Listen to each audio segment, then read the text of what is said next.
আছি, দ্বিতীয় রাত, উৎপেতে আছে, ধরবে। চোর সাহেব এসে পড়ছে দ্বিতীয় রাতে। নবীজি বলছে নিশ্চিত আসবে, তো আসছে। খাবারে হাত দিচ্ছে। আবু হুরায়রা রাদিয়াল্লাহু তাআলা আনহু বলেন, ফাখাসতুহু, আমি তাকে ধরে ফেললাম। ধরার পর বললাম, লা আরফা'নাকা ইলা রাসূলিল্লাহি সাল্লাল্লাহু আলাইহি ওয়াসাল্লাম, আজকে আর ছাড়াছাড়ি নাই, তোমাকে আমি আল্লাহর নবীর কাছে পেশ করব। চোর আবার বলল, আবু হুরায়রা, আমার অনেক অভাব, তাই কালকে আসছিলাম, ওয়াদাটা রাখতে পারি না, আজকে আবার আসছি, বুঝো না আমি কত অভাবের মধ্যে আছি। ওয়াদা করলাম আর আমি কখনো আসবো না, আজকের মতো আমাকে ছেড়ে দাও।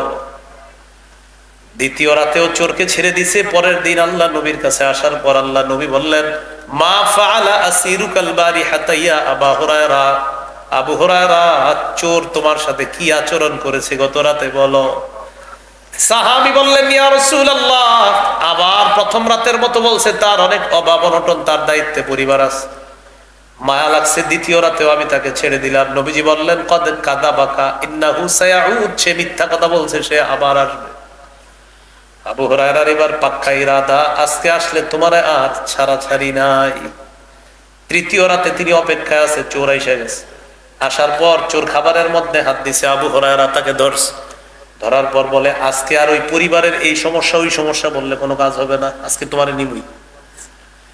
চোর আবু হুরায়রাকে বলল, দানি উআল্লিমকা কালিমাত, তুমি আমাকে ছেড়ে দাও আবু হুরায়রা, তোমার একটা বিদ্যা শিখাইয়া দেই।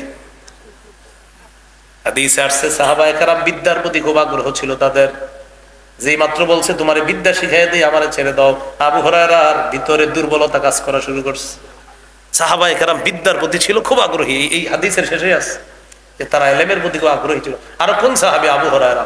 নবীরে পেয়েছে মাত্র 2-3 বছর পাইছে মাত্র, ইসলাম গ্রহণ করার পর এই সামান্য সময়ে এত বেশি হাদিস আল্লাহ তাআলা তার মাধ্যমে খেদমত দিয়েছে। 5000-এর বেশি হাদিস আবু হুরায়রা। সাহাবায়ে কেরাম ওই যুগে জিজ্ঞাসা করছে, আবু হুরায়রা, তুমি নবীরে পাইলা এত কম, এত হাদিস কিভাবে পারো? তিনি জবাব দিয়েছিলেন, আমি পেয়েছি কম, তোমরা ব্যবসা করেছো, ক্ষেত খামার করেছো, খাইছি না খাইছি, হাদিস আছে আলা মিলই বাতনি, আমি পেটে ভাতে নবীর কাছে পড়ে থাকতাম, খানা পাইলে খাইতাম, না পাইলে খাইতাম না, নবী খাইলে আমি খাইতাম, নবী না খাইলে আমিও খাইতাম না, নবী ঘরে যাইতো পিছে পিছে যাইতাম, বাইরে আসতো চলে আসতাম, যা বলতো করতো সব দেখতাম, সবকিছু আমি শুরুর দিকে ওনার মেধা কিন্তু এত বেশি ছিল না। সহিহ বুখারীর 119 নম্বর হাদিসে আছে, মসজিদে বসে রয়েছে একদিন, নবীজি আসছে। আবু হুরায়রা, ঘটনা কি? সাহাবী আবু হুরায়রা বলতেছে, হুজুর আপনার কাছ থেকে অনেক হাদিস শুনি, কিন্তু ভুলে যাই আমি, মুখস্থ থাকে না। নবীজি বললেন, উবসুত রিদাআক, তুমি তোমার চাদরটা বিছাও। ফাবাসাতহু, চাদর বিছিয়ে দিলাম। বিছানোর পর ফাযারাফা বিয়াদাইহি, এইভাবে 2 হাত দিয়ে কি জানি ঢাললেন চাদর। হাতে কিছু নেই। আপনারা যদি স্বপ্নে এরকম ঢাইলা দেন তো হয়ে যাবে কাজ। এরকম দিয়ে দিস, দিয়ে দেওয়ার পর বলতেছে, এবার এটা বটো, পেঁচাও। পেঁচাইছে। নবীজি বললেন, এবার এটা বুকের সাথে মিলাও। তো বুখারীতে আছে, আবু হুরায়রা রাদিয়াল্লাহু তাআলা আনহু বলেন, ফাযামামতুহু ইলা সাদরি, এটা হাদিসের অংশ না। ইলা সাদরি হলো আপনার বাইনা সাতরাইনে ছোট করে আছে। ফাযামামতুহু, আমি মিলাইলাম। তো সারে লিখে দিছি ইলা সাদরি, আমি আমার বুকের সাথে চাদরটা মিলাইলাম। আবু হুরায়রা বলেন, ফামা নাসিতু শাইআন বা'দা, চাদর বুকের সাথে মিলানোর পর আর কখনো আমি কিছু ভুলি না। তো এই সাহাবীর ইলমের প্রতি একটা আগ্রহ, সব সাহাবীর আগ্রহ আছে, আর তার আগ্রহ বেশি। চোর বলতেছে, তোমার একটা বিদ্যা শিখাই দে, আমারে ছাড়ো, তার তো আগ্রহ খুব বেশি, তুমি বিদ্যা শিখাইবা? আরে বলো কি বিদ্যা শিখাইবা, শিখাও। চোর বলতেছে, ইজা আওয়াইতা ইলা ফিরাশিকা ফাকরা আয়াতুল কুরসি, যখন তুমি তোমার বিছানায় যাইবা আয়াতুল কুরসি পড়বা। সুবহানাল্লাহ। ফাইন্নাহু লা ইয়াজালা আলাইকা মিনাল্লাহি হাফিজুন ওয়া লা ইয়াকরাবান্নাকা শাইতানুন হাত্তা তুসবিহা, আয়াতুল কুরসি পড়ে যদি তুমি ঘুমাও, আল্লাহর পক্ষ থেকে একজন পাহারাদার তোমাকে পাহারাদারি করবে সারা রাত, ফজর পর্যন্ত শয়তান তোমার কাছে আসবে না। আবু হুরায়রার বিদ্যা শিখিয়ে দেওয়ার কারণে ছেড়ে দিস, ঠিক আছে ছেড়ে দিস।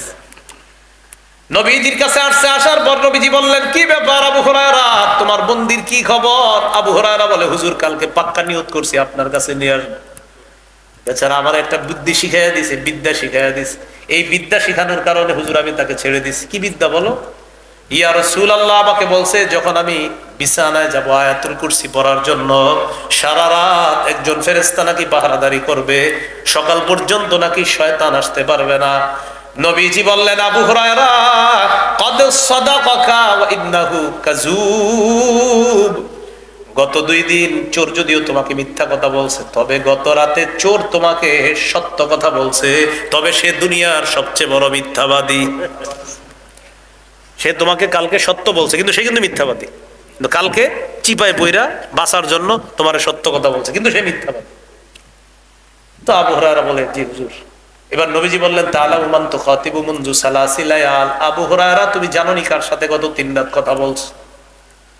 নবীজি বললেন, এটা জাকা শাইতান, এই 3 রাত শয়তান চোরের বেশ ধরে আসছে চুরি করার জন্য।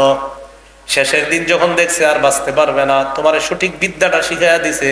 শয়তান শিখাইয়া দিল, তুমি আমল করলে শয়তান তোমার কাছে আসবে না, আজকে থেকে আমল করবা, শয়তান আর রাতের বেলা তোমার কাছে আসবে না। এজন্য আমরা টেনশনে অনেকে আয়াতুল কুরসি পড়ে না, পড়লে যদি শয়তান না আসে।